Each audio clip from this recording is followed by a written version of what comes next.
Hey guys, welcome back to the channel. I know it's been a while since I've posted any videos, but work's been very busy, my normal 9 to 5. Anyways, we've got an alternator job here on a 2016 Chevy Malibu LT. Customer complaint is won't start after sitting for a while. And it's been tested, needs an alternator. So I'll go ahead and just run through the quick steps on how to do that. Probably won't be a full video just because it's real windy out here, so I'll probably pause over different steps. But all right, take your 8 out, loosen up your clamps, take out your T30, take your engine beauty cover off.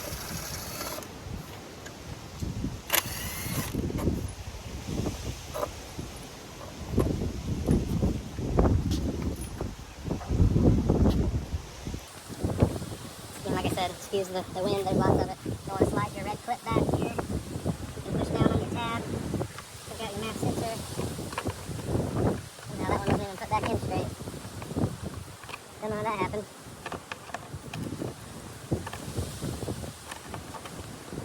Got the air cleaner box.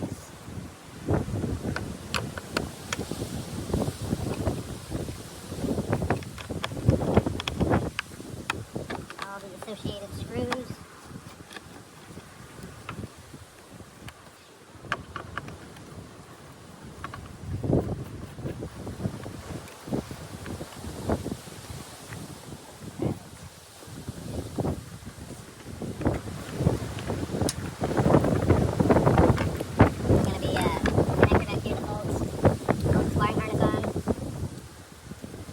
Actually, it's just a Christmas tree. Pop that out. Take the cover out. Pop this cover off. You get 2 hands. Take off the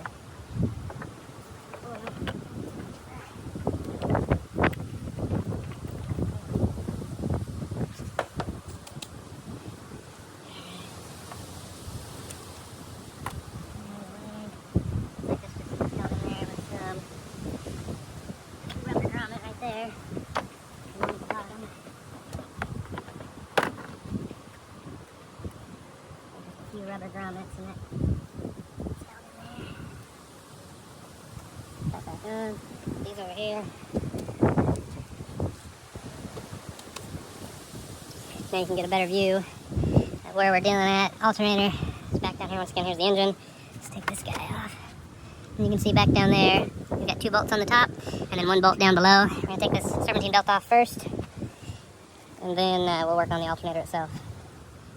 Let's see if I can tilt this guy down for you. Alright, so it looks like that serpentine belt tensioner uses a 1/2-inch drive hole. Alright guys, so I apologize, I skipped ahead.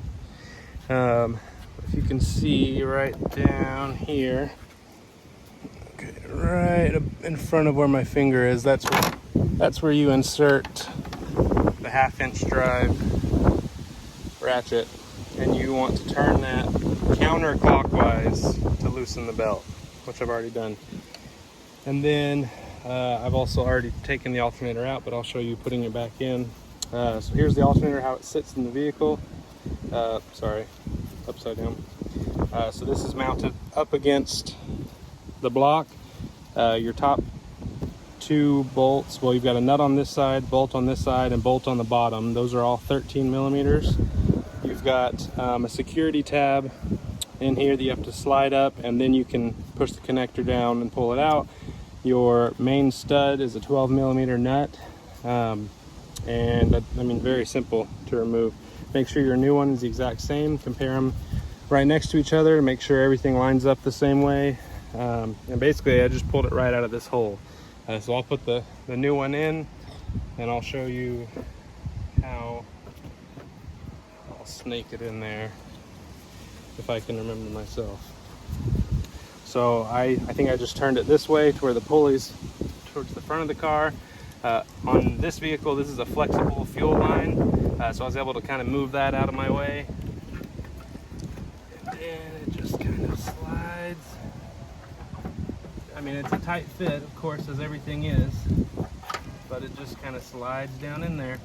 And then you'll turn it 90 degrees to the right, and then you can slide it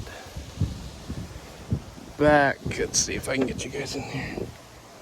And you want to slide it back on that stud, and that'll hold it up.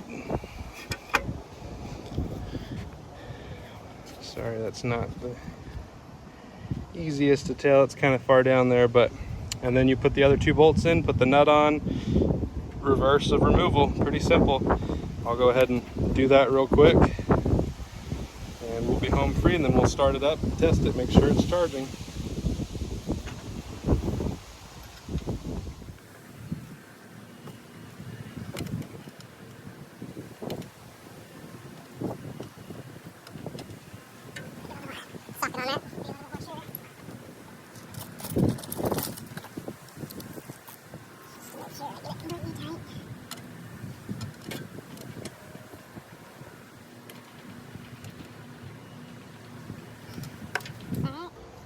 Plug your little plug back in. And slide the safety connector back down. Push into you hear it click. And then last but not least, put the belt back on and reassemble all the air ducting. So let's see if I can do this with you guys right there. Put this guy in the tensioner. And I tried to leave the belt basically exactly as it was before. So once again, you'll pull counterclockwise.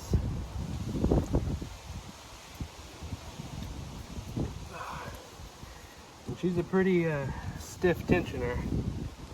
So make sure you've got a good grip on it. Double check all the rest of your pulleys. Make sure the belt is on each of them. Remove your half-inch drive ratchet, and then put everything back together.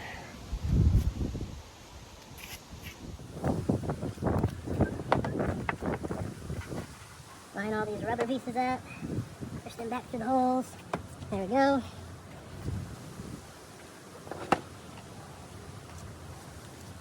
Alright. These inside their spots. Make sure the screws start in the right spots. Don't forget to pull back over your wiring. Once again, it's got the Christmas tree. Put that in its hole. There we go. And there's one more right there. Put that in its hole. Push your connector in. Push your red safety clip. Put it on. And you tighten down all your screws for your airbox. You're pretty much home free.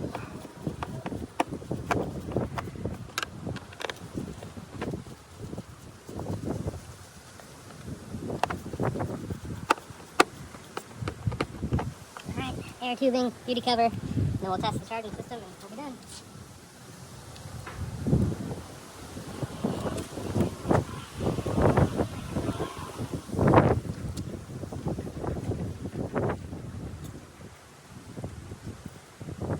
Also guys, it should go without having to say it, but of course I've got the negative battery terminal removed, so there's no risk of any kind of shock during this. Tabs line up there. Tighten it.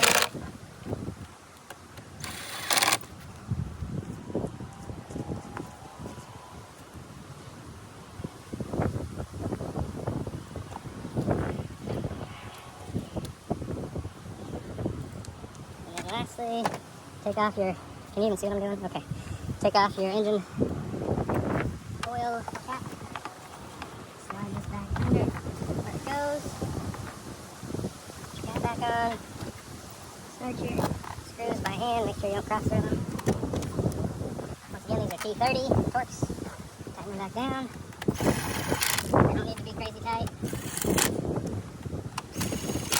Alright, so last step. reconnect the negative battery cable. Start her up.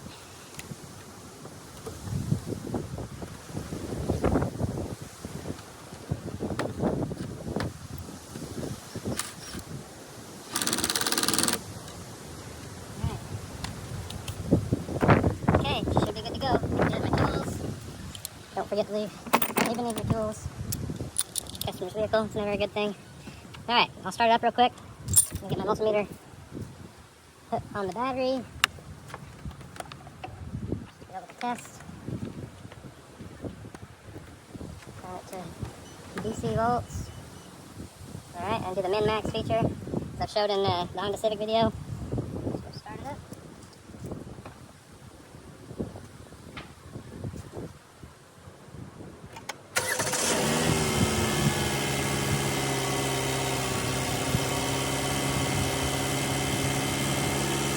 Alright, as you can see, we're now reading 13.2 volts, which is higher than battery voltage. If I give this some gas, I imagine that number would go up.